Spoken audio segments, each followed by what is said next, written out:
আমি পিতামশাইকে এখানে ডেকে পাঠিয়েছি। তিনি এখানে এসে সিদ্ধান্ত নেবেন যে আপনাদের মতো ষড়যন্ত্রকারীদের কেমন শাস্তি হতে পারে বা হওয়া উচিত।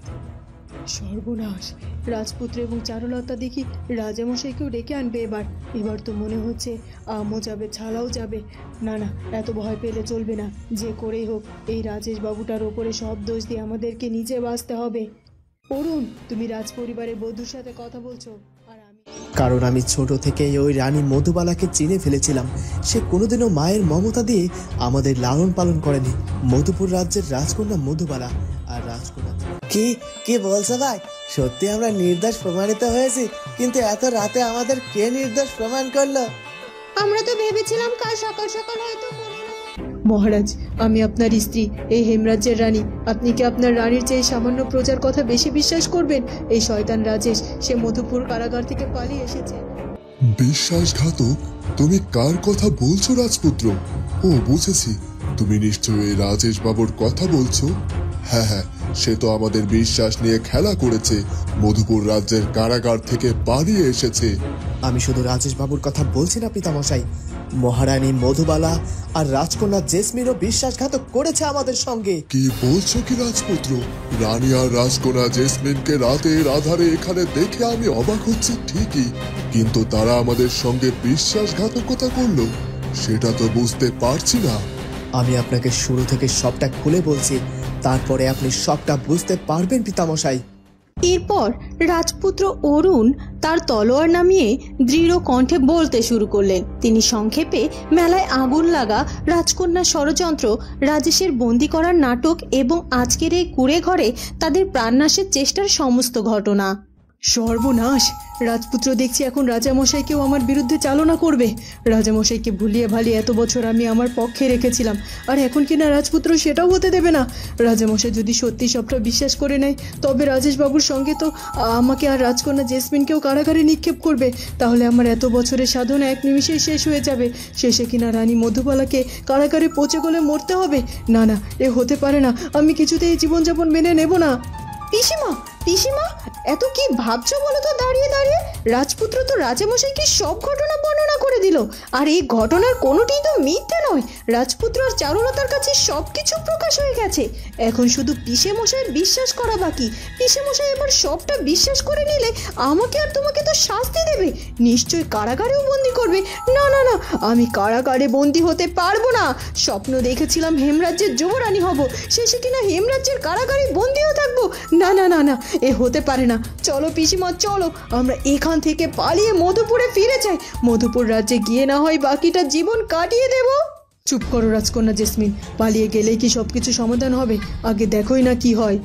এরপর রানী মধুবালা তাড়াতাড়ি নিজেকে সামলে নিয়ে এক ধমক দিয়ে উঠলেন, যা রাজামশাইকে বিস্মিত করলো। মহারাজ, এসব মিথ্যে। এ আপনার পুত্রবধূ চারুলতার মিথ্যে রটনা।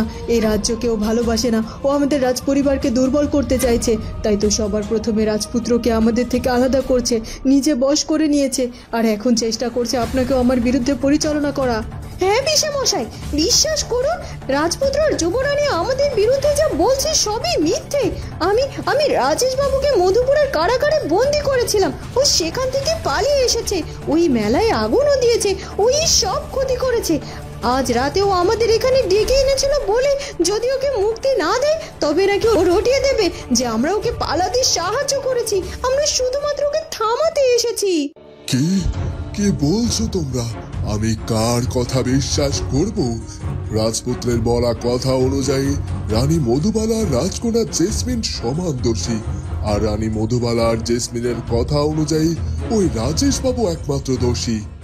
তখন রাজেশ বাবু আতঙ্কে চিৎকার করে ওঠে, মিথ্যে, ডাহা মিথ্যে মহারাজ।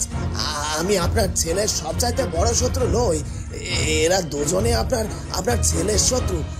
এরা মেলায় আগুন লাগিয়েছে। মহারাজ, রানীমা রাজকন্যার চোখে আমি কোনো মিথ্যা দেখতে পাচ্ছি না। রাজপুত্র আর যুবরানীর কথাতেও আবার একটা যুক্তি আছে। রক্ষী, কোথায় তোমরা? এই মুহূর্তে এই কুড়ে ঘরের ভেতরের তিনজনকেই বন্দি করে রাজপ্রাসাদে নিয়ে চলো। অরুণ, চারুলতা, তোমরাও এসো। রাজ দরবারে এদের সকলের বিচার হবে। ঠিক আছে পিতামশাই, আমরা তৈরি, চলুন। রাজার বিশ্বস্ত রক্ষীরা দ্রুত রানী মধুবালা, রাজকন্যা জেসমিন এবং রাজেশ বাবুকে কড়া নজরে রাজপ্রাসাদের দিকে নিয়ে চলল। রাজপুত্র অরুণ আর যুবরানী চারুলতা তলোয়ার হাতে তাদের অনুসরণ করলেন। পরি ও লতা, যারা এতক্ষণে সমস্ত নাটক দেখছিল, তারাও হতবাক হয়ে গেল। এ কি হয়ে গেল? সব তো ঠিক হলো না। রাজপুত্র আর চারুলতা প্রমাণ করে দিলে, তবু রাজা মশাই দুই অপরাধী আর শিকারী মানুষটিকে এখনই শাস্তি ঘোষণা দিতে পারলেন না। রাজার মনকে চেনা দায় সই। রাজা এখন সম্পূর্ণ দ্বিধায় আছে।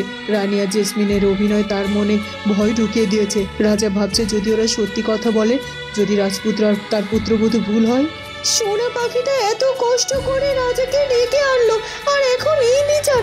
আমার মন বলছে রানী আর রাজকন্যা ঠিকই রাজাকে ভুল বোঝাবে, আর তারা তো রাজ পরিবারের রক্ত, তাই রাজা তাদের সহজে শাস্তি দিতে পারবে না। চলো সই, এখন আমরা রাজপ্রাসাদের দিকে যাই। চারুলতা একা লড়ছে, আমাদের মানসিকভাবে তাকে শান্ত করতে হবে। রাজামশাই ক্যাবলা ময়নার মুক্তি দিয়েছেন কিনা আগে সে খবরও নেওয়া যাক। এরপর তারা দুজনে তাড়াতাড়ি করে সেখান থেকে চলে যায়। গভীর রাতে রাজা, মন্ত্রী, রাজপুত্র, চারুলতা ও রক্ষীরা উপস্থিত রাজ দরবারে। বন্দি রানী মধুবালা, রাজকন্যা জেসমিন ও রাজেশ বাবুকে একসাথে এক জায়গায় দাঁড় করে রাখা হয়েছে। রাজপুত্র অরুণ, চারুলতা, তোমাদের কথা শুনেছি, আর রানী মধুবালা ও জেসমিন, তোমাদের কথাও শুনেছি। আসলে আমার মনে হয়েছে রাজেশই এই রাজ্যের আসল শত্রু। তোমরা স্বীকার করেছো যে ওকে ধরতে গিয়ে তোমরা ওকে ভয় দেখাতে চেয়েছিলে। পিতামশাই, আমরা সব প্রমাণ দেখেছি। ওনারা মিথ্যা বলছে। রাজেশ বাবু ওনাদের সত্যি কথা বলে দিতে চেয়েছে, বলেই তো ওনারা রাজেশ বাবুকে হত্যা করতে চেয়েছিল। মহারাজ, আমি আপনার স্ত্রী, এই হেমরাজ্যের রানী। আপনি কি আপনার রানীর চেয়ে সামান্য প্রজার কথা বেশি বিশ্বাস করবেন? এই শয়তান রাজেশ, সে মধুপুর কারাগার থেকে পালিয়ে এসেছে, মেলায় আগুন দিয়েছে, আর এখন আমাদের ফাঁসাচ্ছে। আমরা শুধু রাজ্যকে রক্ষা করতে চেয়েছিলাম, রাজ্যের সম্মান রক্ষা করতে চেয়েছিলাম, তাই তাকে হত্যা করতে চেয়েছি। হত্যা নয়, হত্যা করার ভয় দেখাতে চেয়েছি। পিসেমশাই, আপনি কি ভুলে গেছেন আমি মধুপুর রাজ্যের রাজকন্যা, আর এই চারুলতা তো আমাদের পরের বাড়ির মেয়ে। ও তো রাজ পরিবারের কেউ নয়, ও তো আমাদের বিরুদ্ধে ষড়যন্ত্র করছে। রানীমা, জেসমিন, আপনাদের এত বড় সাহস! আপনারা বারবার আমার যুবরানী চারুলতাকে নিয়ে দোষারোপ করছেন। আপনারা এত বড় মিথ্যা কি করে বলছেন বলুন তো? ময়না আর ক্যাবলার কারাগারের রক্ষী বাইরে পাহারারত অবস্থায় রাজপুত্রের আদেশ পায়। ক্যাবলা আর ময়না, রাজা মশাইয়ের আদেশ, তোমাদের দুজনকে নিঃশর্তে মুক্তি দেওয়া হলো। তোমরা নির্দোষ প্রমাণিত হয়েছে গো। কি কি বলছো ভাই? সত্যি আমরা নির্দোষ প্রমাণিত হয়েছি? কিন্তু এত রাতে আমাদের কে নির্দোষ প্রমাণ করলো? আমরা তো ভেবেছিলাম কাল সকাল সকাল হয়তো কোনো না কোনো একটা সুরাহা হবে, কিন্তু আজ রাতেই তো আমরা মুক্তি পেয়ে যাব মনে হচ্ছে, কিন্তু এটা তো ভাবিনি। যুবরানী চারুলতা আর রাজপুত্র অরুণ মিলে প্রমাণ করেছে গো যে তোমরা আসলে নির্দোষ ও অপরাধী কেউই নও, আর অপরাধী ধরা পড়েছে গো। তাই নাকি? চারু দিদির যাই, আমি জানতাম আমরা এভাবেই মুক্তি পাবো। ক্যাবলা, ক্যাবলা, আমিও জানতাম আমাদের চারু দিদি ঠিক আমাদের এই অন্ধকার থেকে বের করে আনবে। তার মানে চারু দিদি প্রমাণ করতে পেরেছে যে আমাদের ফুচকা বানানোর জিনিসপত্র থেকে আগুন লাগেনি, তাই তো রাজরক্ষী। আর আমার ফুচকার জিনিসপত্র সবই সুরক্ষিত আছে গো। কাল সকালে তোমরা সব পাবে। এখন নিজেদের কক্ষে গিয়ে বিশ্রাম নাও। কারাগারে তোমরা একটুও ঘুমাওনি দুজনে, এখন তোমাদের বিশ্রাম করা দরকার গো। এই কথা বলে তারা দুজনেই তাড়াতাড়ি করে কারাগার থেকে বেরিয়ে আসে। তাদের চোখ আনন্দে ভরে ওঠে, আর রক্ষীকে বলল, আমাদের বিশ্রামের দরকার নেই, আমরা চারু দিদির কাছে যাব। তারা রাজপ্রাসাদের অন্তর্মহলের দিকে দ্রুত পা বাড়ায়। রানী তো আমারই স্ত্রী, জেসমিন রাজ্যের মেয়ে। তাদের এত বড় ষড়যন্ত্রকারী ভাবাটা হয়তো ভুল। আর এই রাজেশ, আর এ তো একজন অপরাধী, শাস্তি দিলে ওকেই দিতে হবে। আমার মনে হয় এখানে একটা ভয়ঙ্কর ভুল বোঝাবুঝি হয়েছে। রানী মধুবালা আর রাজকন্যা জেসমিন, তোমরা তোমাদের রাজ্যের প্রতি ভালোবাসা থেকে ভুল করেছো। তোমরা তোমাদের কৌশলকে গোপন রেখেছিলে, যা তোমাদের ভুল। কিন্তু আমি বিশ্বাস করি তোমরা মেলায় আগুন লাগানোর মতো এত জঘন্য কাজ করতে পারো না। পিতামশাই, চুপ করো অরুণ। আর রাজেশ, তুমি একজন প্রমাণিত অপরাধী, তুমি মধুপুরের কারাগার থেকে পালিয়ে এসেছো, আর মেলায় আগুন লাগানোর অভিযোগও তোমার বিরুদ্ধে। তোমার উদ্দেশ্য খারাপ ছিল, সেটাই স্পষ্ট হয়েছে। রক্ষী, তোমরা এই রাজেশ বাবুকে নিয়ে যাও, ওকে কারাগারে পাঠিয়ে দাও। সঙ্গে সঙ্গে রক্ষীরা রাজেশ বাবুকে টেনে নিয়ে গেল। রাজেশ অসহায়ের মতো চিৎকার করতে লাগলো। মহারাজ, আমি নির্দোষ। রানী আর রাজকন্যায় আসল অপরাধী। রানী মধুবালা ও জেসমিন একে অপরের দিকে তাকিয়ে শয়তানি হাসি হাসলো। তাদের হাতে যেন হেমরাজ্যের বিশ্বাস আবার জয়ী হলো। এ কি বিচার পিতামশাই, এ কেমন বিচার? দেখেছেন রাজপুত্র, আমরা রানীমা রাজকন্যার বিরুদ্ধে যোগ্য প্রমাণ জোগাড় করার পরও তাদের শাস্তি দিতে পারলাম না। চিন্তা করো না তুমি যুবরানী, এই অপরাধীরা একদিন না একদিন শাস্তি পাবেই। রানীমা, জেসমিন, আজ আপনারা বেঁচে গেলেন, কিন্তু সত্য একদিন বের হবে। পিতামশাই, আপনার বিচারের উপর আমার কিছুই বলার নেই। শুধু এটুকু বলবো যে ক্যাবলা আর ময়নাকে ছেড়ে দেওয়া হোক, কারণ ওরা নির্দোষ, এটা প্রমাণ হয়ে গেছে। আমি ইতিমধ্যে ক্যাবলা আর ময়নাকে ছাড়ানোর জন্য রক্ষী পাঠিয়েছি কারাগারে। ওদিকে চারুর বাবা জয়া আর মীরা তখনও নিজেদের কক্ষে। জয়া আর মীরা গুছিয়ে নিচ্ছিল। জয়া, আমাদের ক্যাবলা আর ময়না ওরা মুক্তি পাবে কিনা জানি নে গো। সারুর উপর আমার ভরসা আছে। সারুলতা তো বলেছিল ও ক্যাবলা আর ময়নাকে মুক্ত করবে। আদেও কি পারবে? আহা, চারুলতার হাতে এখন রাজপুত্রের তলোয়ার, রাজার ক্ষমতা। ও ঠিক সামলে নেবে, কিন্তু তোমার কেন হেমরাজ্য থাকতে ভালো লাগছে না? আমি তো সেটাই বুঝতে পারছি না। আমি তো তোমাকে বললাম কাল চারুলতার অনুমতি ছাড়া কোথাও যাব না। হ্যাঁ, আমরা সব গুছিয়ে রেখেছি, এখন শুধু চারুলতার অনুমতি নিয়ে চলে যাব। আমি তো খুশি যে ওরা শাস্তি পেল। চারু দিদি রাজ্যে এসে ফুচকা বিক্রি করা সব মিটেছে, কিন্তু তুমি হঠাৎ কেন আমাদের মধুপুরে আবার ফিরিয়ে নিয়ে যেতে চাইছো বাবা? আর কটা দিন এখানে থাকলে ভালো হতো না? না, ভালো হতো না। আমার মন মেজাজ কোনো কিছুই ভালো লাগছে না গো। আর কোনো কথা বলো না তো। এখন ঘুমিয়ে যাও, ভোর হলে মধুপুরের উদ্দেশ্যে রওনা হব খন। ঠিক সেই সময় ক্যাবলার ময়না সেখানে ছুটে চলে আসে। কাকা, কাকিমা, আমরা মুক্ত। চারু দিদি আমাদের মুক্ত করেছে গো। ক্যাবলা, ময়না, তোরা কারাগার থেকে মুক্ত হয়েছিস? আমি জানতাম আমার চারুমা ঠিক তোদের বের করে আনবে রে। কিন্তু কাকা, রাজপুত্রের মেলায় আগুন লাগানো আর আমাদের বন্দী করা আসল অপরাধীর এখনো শাস্তি হয়নি। তারা এখন বিচারের সম্মুখীন। চলুন আসল দোষীকে দেখতে সকলে মিলে এক্ষুনি রাজদরবারে যাই। পরি আর লতা তখনও রাজপ্রাসাদের ছাদের বসেছিল। বিচার দেখে তারা হতাশায় বুক চাপতে থাকে। এ কেমন বিচার সই? অপরাধী মুক্তি পেল, আর যে মানুষটা ওদের হাতে বসেছিল সে আবারও কারাগারে গেল। রাজাকে তার নিজের পরিবার অন্ধ করে দিল। এটাই রাজপ্রাসাদের রাজনীতি সই। রাজা নিজের রক্তের পক্ষপাতিত করলেন। আমরা এখানে আর কি করতে পারি বলো? চারুলতা এখন একা। এই মুহূর্তে আমরা তার কাছে গিয়ে তো সান্ত্বনা দিতে পারবো না। তাই চলো আমরা আপাতত ফিরে যাই, পরে সময় সুযোগ করে যুবরানীর কাছে না হয় আসা যাবে।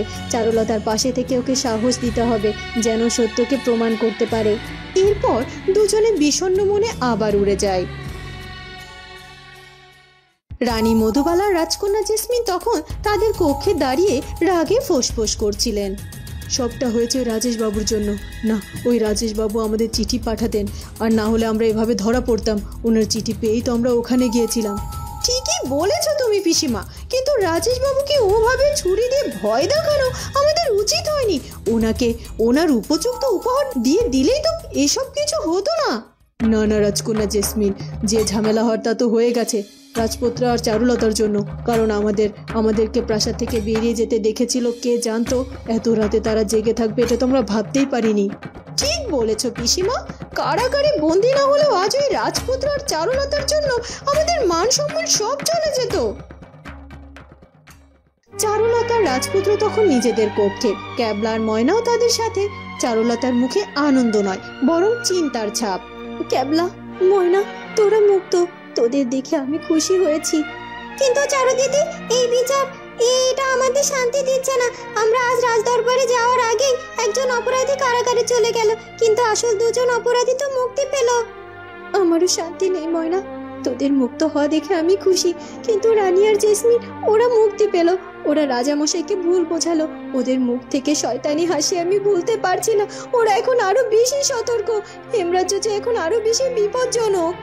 চারুলতা, আমাদের হার মানলে চলবে না। ওরা একবার ধরা পড়েছে, আবারও পড়বে। আমরা এরপর থেকে আরো সচেতন থাকবো ওদেরকে নিয়ে। রানী মধুবালা আর রাজকন্যা জেসমিনকে আর কোনো ষড়যন্ত্র করতে দেব না। হ্যাঁ রাজপুত্র, এরপর আর প্রমাণ সামান্য হবে না। এরপর প্রমাণ জোগাড় করতে হবে, যাতে রাজামশাই নিজের চোখে দেখে ওদের শাস্তি দিতে বাধ্য হন। রাজকন্যা জেসমিন এই মুহূর্তে হেমরাজ্যের জন্য এক বিষধর সাপ, যার কারণে হেমরাজ্য ক্ষতিগ্রস্ত হবে। আর রানী মধুবালাও তাই। আমি কোনোদিনও তাকে মাথার জায়গায় বসাতে পারিনি শুধুমাত্র এই কারণে, কারণ আমি ছোট থেকেই ওই রানী মধুবালাকে চিনে ফেলেছিলাম। সে কোনোদিনও মায়ের মমতা দিয়ে আমাদের লালন পালন করেনি। মধুপুর রাজ্যের রাজকন্যা মধুবালা আর রাজকন্যা জেসমিন কেউ এই হেমরাজ্যের জন্য ভালো কিছু নয়। এই দুই বিষাক্ত সাপকে রাজ্যের বুক থেকে সরাতেই হবে। এদের আসল রূপ সবার সামনে প্রকাশ করতেই হবে। রানী মধুবালার রাজকন্যা জেসমিনের পতন আমার হাতেই হবে। আমি আমার বুক দিয়ে এই হেমরাজ্যকে রক্ষা করব। বন্ধুরা, কি হতে চলেছে এরপর সেটা জানবো আমরা চারুলতা গল্পের পরবর্তী পর্বে। আর আমাদের আজকের পর্বটি ভালো লাগলে অবশ্যই আমাদের চ্যানেলটিকে সাবস্ক্রাইব করে দিও। দেখা হবে পরের পর্বে। ধন্যবাদ।